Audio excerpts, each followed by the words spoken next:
정한 시간 되었습니다. 사도신경으로 신앙 고백하심으로 수요 예배 시작하겠습니다.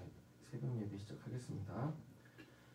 전능하사 천지를 만드신 하나님 아버지를 내가 믿사오며 그의 아들 우리 주 예수 그리스도를 믿사오니 이는 성령으로 잉태하사 동정녀 마리아에게 나시고 본디오 빌라도에게 고난을 받으사 십자가에 못 박혀 죽으시고 장사한 지 사흘 만에 죽은 자 가운데서 다시 살아나시며 하늘에 오르사 전능하신 하나님 우편에 앉으시다가 저희로서 산자와 죽은 자를 심판하러 오시리라. 성령을 믿사오며 거룩한 공회와 성도가 서로 교통하는 것과 죄를 사하여 주시는 것과 몸이 다시 사는 것과 영원히 사는 것을 믿사옵나이다. 아멘. 찬송가 431장 찬양 드리겠습니다.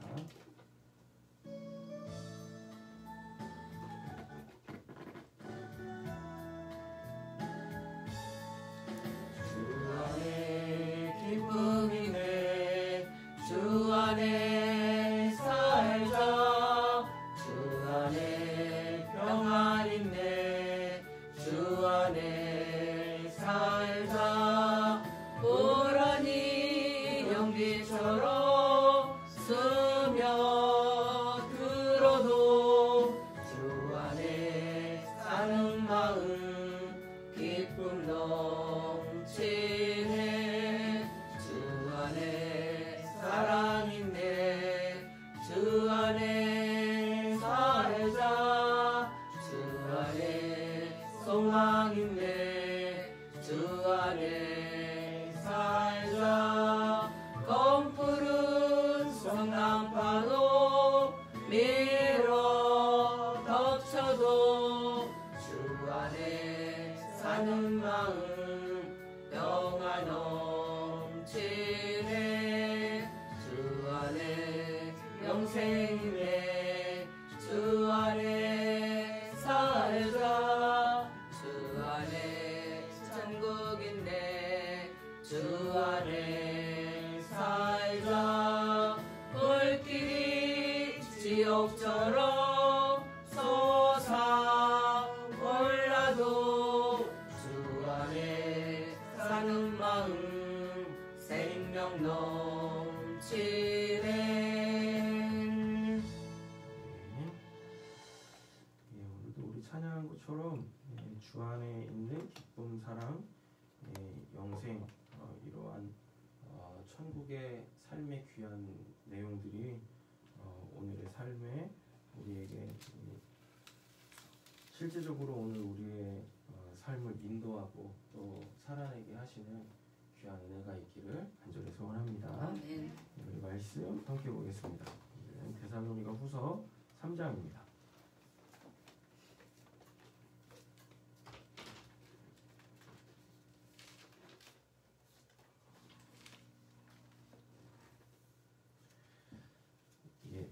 데살로니가후서 3장 이제 마지막 장이죠.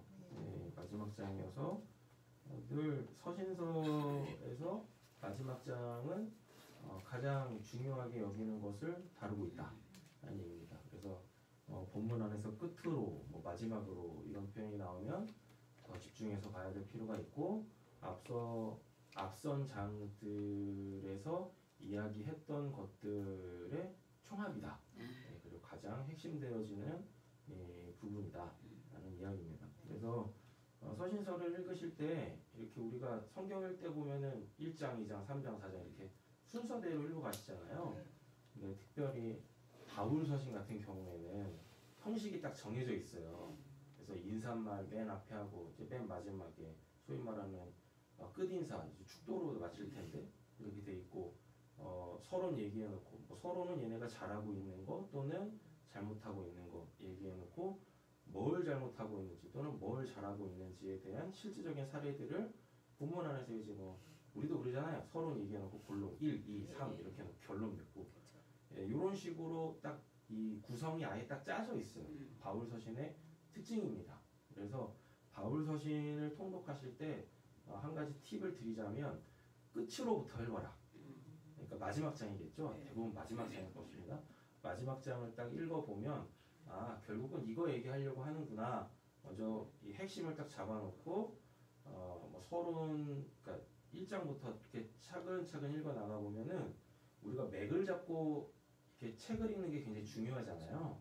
책을 읽는 게 어려운 게 맥이 안 잡히니까 이게 도대체 이게 읽으면서도 뭔 내용인지 모르거든요. 내가 지금 읽고 있는 거는 전체의 한 부분이잖아요.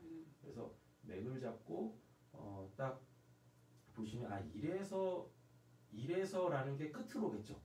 예. 끝으로를 먼저 딱 읽어놓고 보시면 1장, 2장, 3장 이렇게 읽어 나가실 때 아 이래서 지금 이걸 이렇게 얘기하고 있구나가 이렇게 쉽게 이해가 되어지죠. 예. 그래서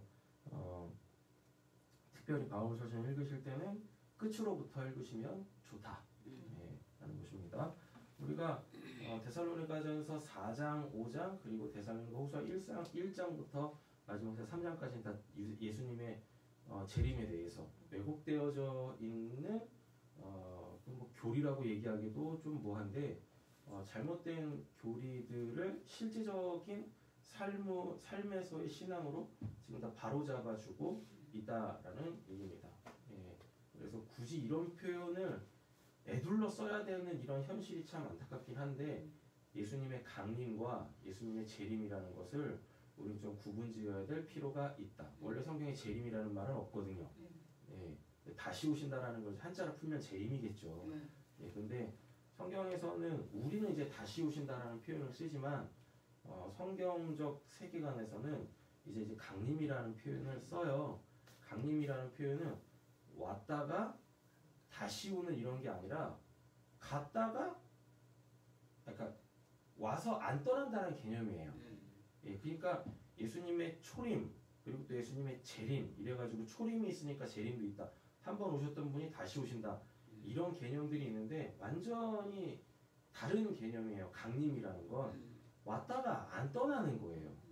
예, 이제 오셔가지고 다시는 우리를 떠나지 아니하신다. 이건 예수님이 살아생전에서도 얘기하셨던 것이고 그리고 소위 말하는 사도들도 똑같이 그렇게 얘기를 하는데 우리는 자꾸 오셨던 분이 다시 오시고 예. 여기서 성경에서 계속 얘기하는 내가 이제 다시는 안 떠난다니까 항상 함께 있을 거라니까 라고 하는 요 부분이 너무 이게 강조를 안 하는 거야. 예수님의 재림은 그게 중요한 건데 왔다가 이제 내가 안 떠난다니까 이게 중요한 건데 예. 근데 그냥 오셔서 하시는 그 일에만 너무 포커스가 맞춰져 있어가지고 잘못된 재림관을 갖고 있다. 그러다 보니까 실제적 삶도 이상해지는 거죠. 예. 어저께 이제 제가 핸드폰을 바꿨어요. 예, 쓰던 핸드폰 떨궈가지고 액정이 다 깨지는 바람에 쓸 수가 없어가지고 그 이제 여벌로 갖고 있었던 핸드폰 다 바꾸면서 이제 세팅을 또 다 해야 되잖아요. 세팅을 다 해야 돼가지고 이제 먼저 사진첩부터 이렇게 딱 정리를 하려고 딱 봤는데 92년 10월 며칠이었지? 10월 24일인가? 예, 예수님 오신다고 예수님 재림하신다고 그 뭐 무슨 뭐 교회 같지도 않은 교회에 다들 모여가지고 그냥 막 얼싸안고서 막 뭐 진짜 누가 보면 야 성령이 불이 붙었네 라고 할 정도로 막 엄청나게 막 이렇게 막 간절하게 기도하는 그 사진이 있더라고. 예, 그거 보면서 날짜도 기억하네. 92년 10월 24일. 예, 10월 24일 맞지? 예, 그럴 거예요. 담이선교회 거기요? 맞아요, 담임선교회. 예, 그 사진이 딱 있더라고요. 그래가지고 야 진짜 아니 어떻게 똑같은 성경을 가지고 같은 하나님을 믿고 있고 그런데 어떻게 이렇게 끝이 다를까? 예, 그런 생각을 어저께 좀 했습니다. 예, 그래서 우리가 성경을 이렇게 매일같이 묵상하고 또 배우고 예, 공부하고 하는 이유가 우리가 하나님을 믿는다라는 게 그냥 뭐 단순히 저 내세에서는 잘 살아야지 그러니까 죽어서 천국은 가야지 또 아니고 이 땅에서 그 하나님으로 복 받아가지고 오늘 열심히 좀 이렇게 재밌게 행복하게 살아야지 여기만 또 포커스 맞춰져 있는 게 아니잖아요. 하나님을 믿는다라는 것은 하나님을 믿는 시간부터 시작해서 영원토록이 다 이게 지금 소위 말하는 그 올인하는 건데 그럼 제대로 믿어야 될 거 아닙니까? 예. 하나님 믿는 게 이렇게 딱 어느 기간이라면 대충 믿어도 돼. 그잖아요. 그 기간만 끝나면 또 새로 시작하면 되니까. 근데 하나님에 대한 신앙은 그게 아니잖아요. 예. 그래가지고 첫 단추를 잘못 깨버리면 이게 가면 갈수록 이게 내가 도달해야 될 그곳과 전혀 다른 곳으로 쫙 계속 간다면 시간이 가면 갈수록 더 멀어져요. 이렇게. 그래서 제대로 알아야 되는데 특별히 우리가 제대로 알아야 될 건 너무나 많이 왜곡되어져 있는 소위 그 재림. 예, 그 재림이라는 개념을 우리는 바르게 좀 잡아야 될 필요가 있다. 그리고 데살로니가후서 3장에서는 그 부분에 대해서 얘기를 합니다. 예, 그래서 이제 데살로니가 전서를 잘 우리가 묵상을 했었어야 되는 거죠. 그 때와 시기 있지 않습니까?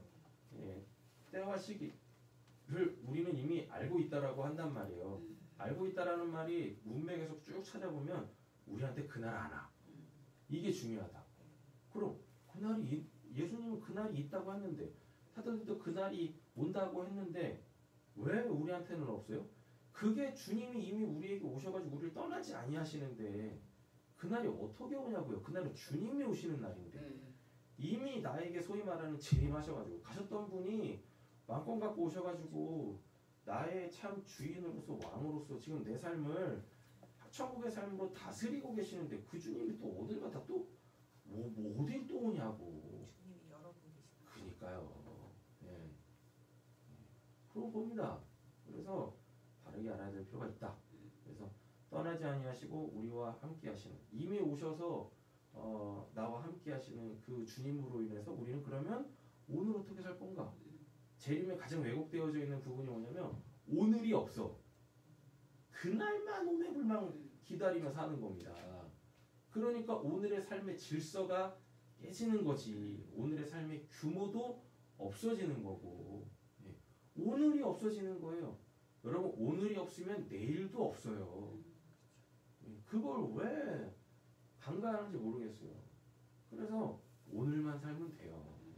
오늘을 영원으로 살면 된다라는 겁니다. 어제도 우리 기도조에서 잠깐 모였지만 우리 다 개념은 알아. 다 그렇게 살고 싶지. 그런데 막상 내일이 갑갑한 거죠. 내일이 그렇지 않습니까? 그래서 거기서 빨리 넘어오셔야 돼요. 오늘을 영원으로 산다라는 거. 예. 오늘을 하나님으로 산다라는 그 개념을 실제적으로 우리가 살아내 봐야 그 원리들을 안다니까요. 아 이게 그 말이구나. 예, 그러면 그때부터 이제 예수님께서 산상수훈에서 얘기하셨던 내일 일을 걱정하지 마라. 염려하지 마라. 내일은 내일이 염려하게 내일이 돌아. 라고 하는 그 말씀들이 이해가 되어지죠. 예, 그러면 그 말이 오늘을 건강하고 건전하게 산다는 얘기거든요. 하나님으로 오늘을 산다는 얘기인 거예요. 예, 오늘. 그러면 내일이 보장된다니까요. 예, 그렇게 오늘을 건강하게 산 사람들에게 하나님이 내일도 선물로 주시는 거예요. 내일도. 근데 우리는 오늘을 살면서 내일을 자꾸 살려고 한다고요. 그러니까 오늘도 무거운 짐이 되는 거예요. 제발 이러지 않으셨으면 좋겠습니다. 오늘을 열심히 살아야 내가 내일도 살 수 있어. 아니요. 오늘만 열심히 사세요. 열심히도 살지 마. 어제도 말씀드렸지만 기도주에서 말씀드렸지만 하루에 한 가지만 해도 돼요. 하루에 한 가지만. 한 가지만 딱 하자. 근데 그 한 가지를 잘 하셔야 되겠지. 오늘은 잠자는 거 한 가지만 해야 되겠다. 오늘 내가 오늘 한 가지 일만 제대로 해야지. 하나님의 영광을 위해서 한 가지만 해야지. 그 한 가지의 설정만 잘 하시면 오늘이 아무리 정신적으로, 육체적으로 또 영적으로 좀 버거운 삶이다 할지라도 하나님께서 그에게 오늘을 잘 마무리 지을 수 있도록 하시는 그 잠이라는 은혜를 주신단 말이에요. 그래서 하나님의 창조의 원리대로 하나님의 삶의 원리대로 우리가 이렇게 획이 되어 있으면 좋겠어요. 그 은혜 가지고 있으면 좋겠습니다. 그래서 잠자리에 들 때는 아 오늘 참 잘 살았다. 하나님 감사합니다. 예, 라고 하셔서 잠에 드실 수 있는 그리고 하나님이 귀한 은혜 주셔가지고 눈 뜨면 내일이 아니라 오늘인 거잖아요. 그렇지 않습니까? 또 오늘을 그렇게 사시면 되신다. 이게 3장이에요. 다 했습니다. 네. 어떻게 갈까요? 본문을 읽어봐야지. 제가 담이 걸려가지고 안 움직여야지. 아주 난리도 아니야. 읽겠습니다. 마지막으로 형제자매 여러분, 주님의 말씀이 여러분에게 퍼진 것과 같이 각처에 속히 퍼져서 영광스럽게 되도록 우리를 위해 기도해 주십시오. 또 우리가 시끄럽고가 악한 사람에게서 벗어나도록 기도해 주십시오. 사람마다 믿음을 가지고 있는 것이 아닙니다. 이거는 뭐 오늘 본문하고는 전혀 다른 개념인데 그런데 무관하지 않아요. 이게 뭐냐면 여기서 그 각처에 속히 퍼져나가서라는 표현들이 있잖아요. 이게 뭐냐면 이제 빨리 주의 복음을 전해라라는 얘기입니다. 한 사람이라도 더 구원해야지 라는 얘기인데 이게 이제 잘못된 신앙을 갖게 되어지면은요 뭐가 생기냐면 우리끼리 개념이 생겨요. 요렇게 이게 정말 오해 없이 들으셔야 됩니다. 여기에 사단이 역사하지 않습니까? 이게 하나님의 역사도 있고 사단의 역사도 있는데 우리끼리라고 하는 그 왜곡된 신앙관에 사단이 역사해버리면 이게 메가처치가 돼요. 그래서 거기 뭐가 생기냐면 힘이 생기고 권력이 생겨요. 힘이 생기고 권력이 생기면은 희한한 짓거리들을 합니다. 뭐 하는지 아십니까? 세상을 바꾸려고 그래요. 예. 하나님은 세상 바꿀 마음이 없어요. 왜요? 세상은 이미 심판받았다라고 요한복음 아예 그냥 못을 봤거든요. 그런데 이상한 신앙인들이요 세상을 바꾸려고 그래요. 아니 그 자기 자신이나 바꿔. 뭔 놈의 세상을 바꾸겠다고. 예.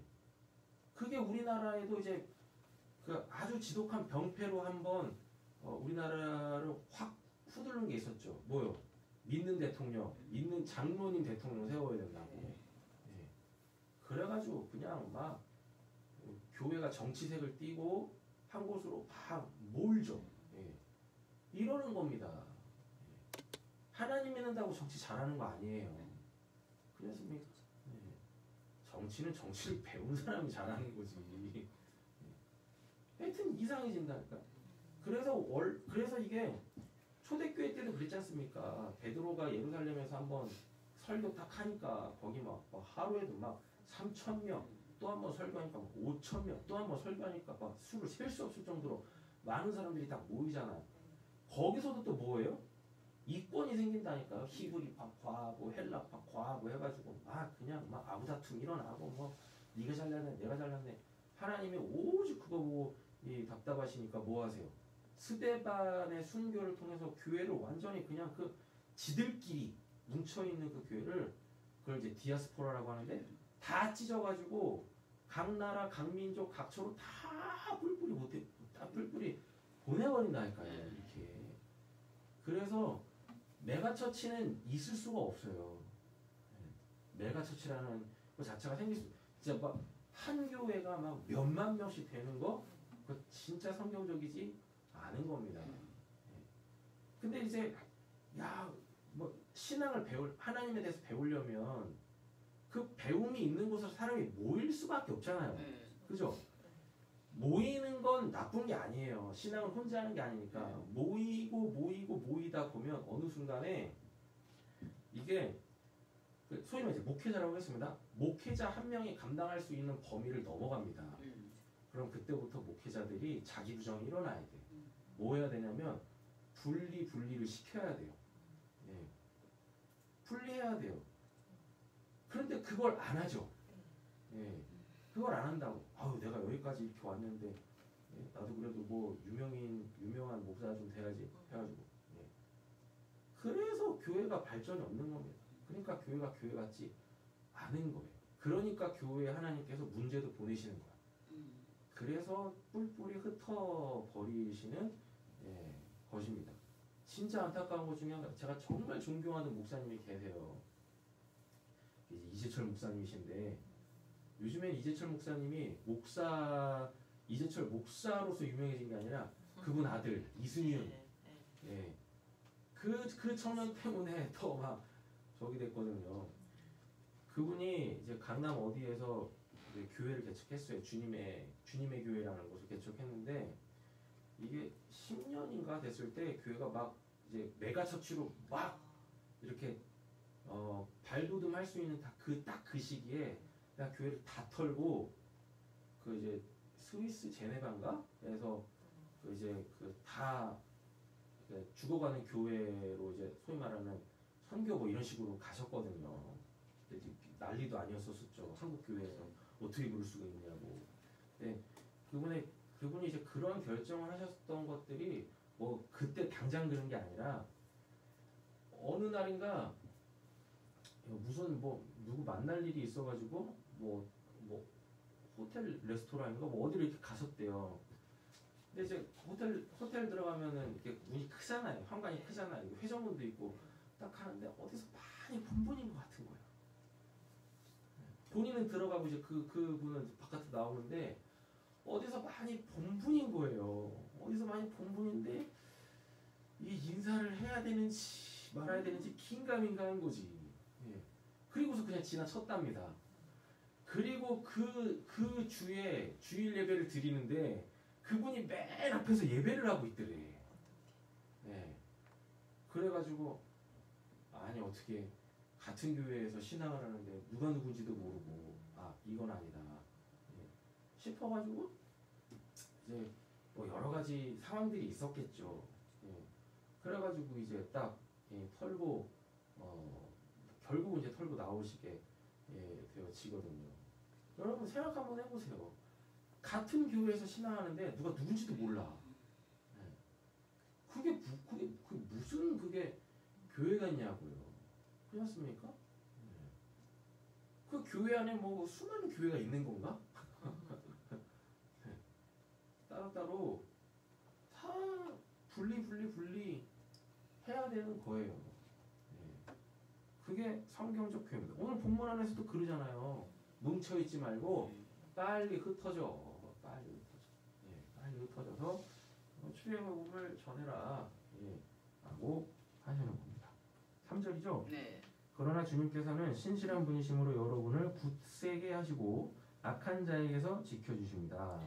우리가 맹렬한 것을 여러분이 지금도 실행하고 있고 또 앞으로도 실행하리라는 것을 우리는 주님 안에서 확신하고 있습니다. 주님께서 여러분의 마음을 인도하셔서 여러분이 하나님께서 사랑하시는 것과 같이 사랑하고 그리스도께서 인내하시는 것 같이 인내하시기 바랍니다.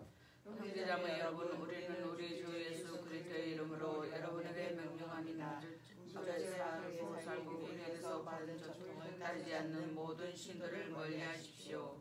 이게 지금 마지막 때에 대한 그 재림에 대한 왜곡된 그 신앙을 하고 있는 사람들의 오늘의 삶이 망가져 있는 모습을 보면서 그렇게 살면 안 돼. 뭐 마지막 날을 준비한다고. 아니 내가 그랬잖아 마지막 날은 없다고. 그런데 왜 자꾸 마지막 날 준비해야 된다고 어물짓하고 있냐. 그러니까 삶을 안 사는 겁니다. 그냥 구름 타고 오시는 주님만 계속 기다리고 있는 거야. 그러고 애들은 뭐 하는 거야. 져달라고 막 우영우영 하고 있는데 주님께서 곧 오시니까 좀만 참아라. 이게 말이 됩니까 이게? 이게 말이 되냐고.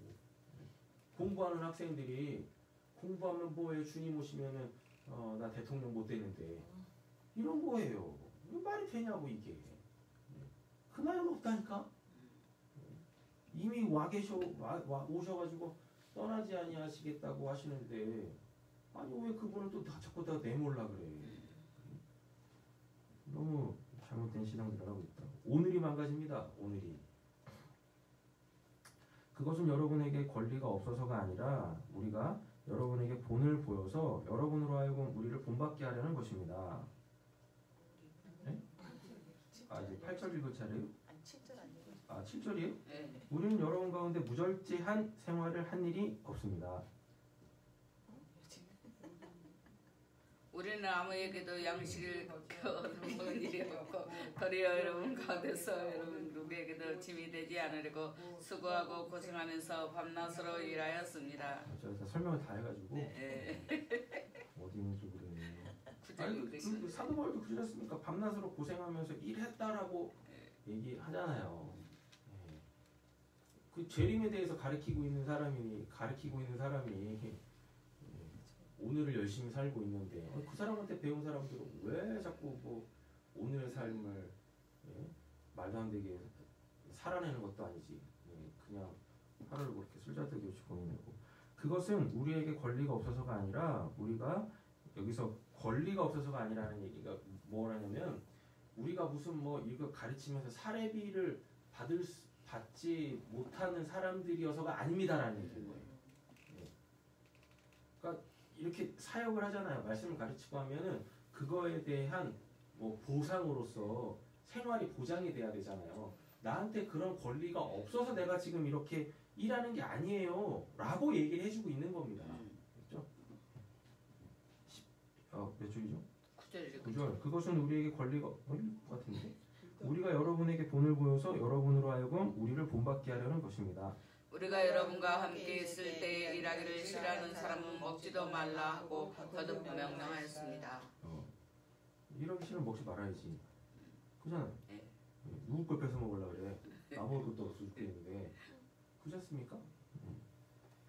규모 있고 질서 있게 오늘을 열심히 살라라는 얘기입니다. 건강하게 살라라는 얘기입니다. 내 안에 누가 계시니? 주님 계시니. 그 주님으로 기뻐하며. 그런데 우리가 들으니 여러분 가운데는 무절제하게 살면서 일은 하지 않고 일을 만들기만 하는 사람이 더러 있다고 합니다. 이런 사람들에게 우리는 주 예수 그리스도 안에서 명하며 또 권면합니다. 조용히 일해서 자기가 먹을 것을 자기가 벌어서 먹으십시오. 형제자매 여러분, 선한 일을 하다가 낙심하지 마십시오. 누가 이 편지에 담긴 우리 말에 복종하지 않는 것은 그 사람들 특별히 조심하여 그것에 사귀지 마십시오. 그러면 그로 하여금 부끄러움을 느끼게 하십시오. 그러나 그를 원수처럼 여기지 말고 형제자매에게 하듯이 타이르십시오. 평화의 주님께서 친히 언제나 어느 방식으로든지 여러분에게 평화를 주시기를 빕니다. 주님께서 여러분 모두와 함께 하시기를 빕니다. 나 바울이 친필로 문안합니다. 이것이 모든 편지에 서명하는 표요 내가 편지를 쓰는 방식입니다. 우리 주 예수 그리스도의 은혜가 여러분 모두에게 있기를 빕니다. 아멘. 이미 주님께서 우리와 함께 하십니다. 그러기에 우리는 매일매일 특별히 오늘을 영혼으로 살아내시면 돼요. 오늘을 건강하고 안전하게 살아내시면 됩니다.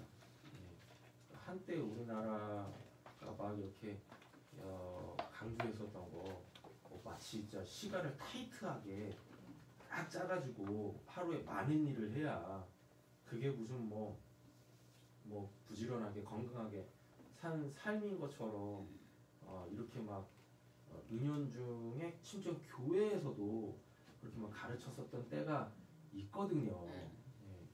하나님은 이 땅에서 우리가 무슨 많은 일 하는 거 그거 별로 관심 없어요. 별로 관심 없습니다.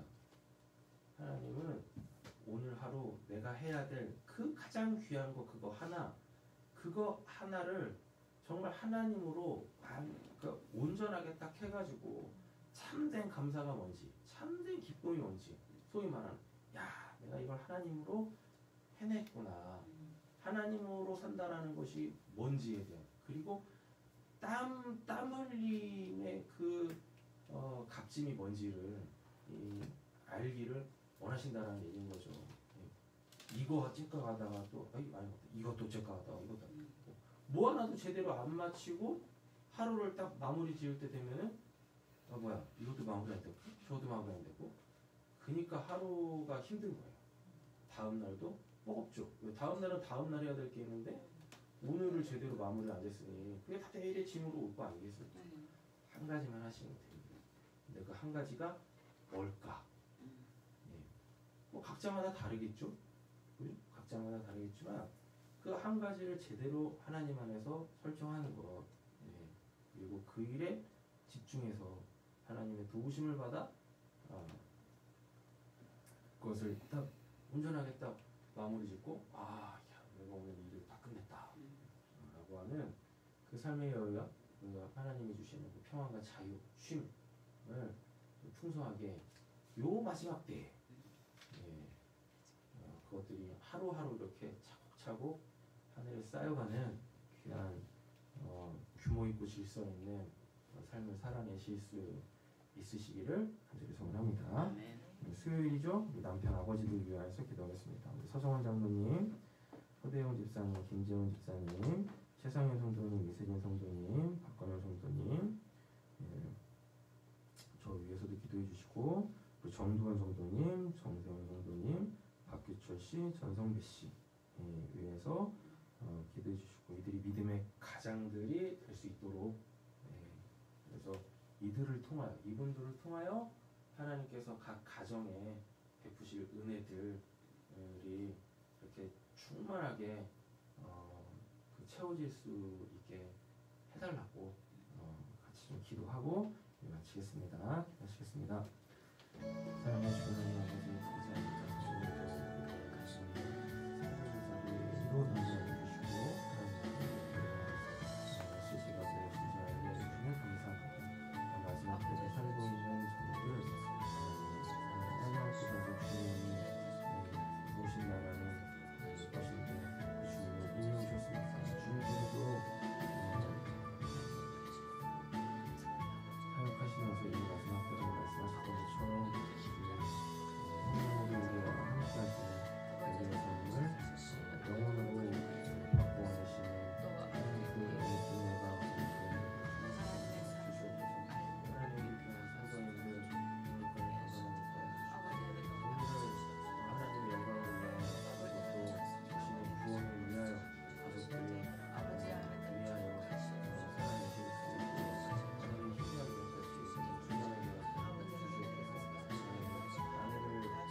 하늘에 계신 우리 아버지여 이름이 거룩함을 받으시오며 나라의 마옵시며 뜻이 하늘에서 이루어진 같이 땅에서 이루어지리라.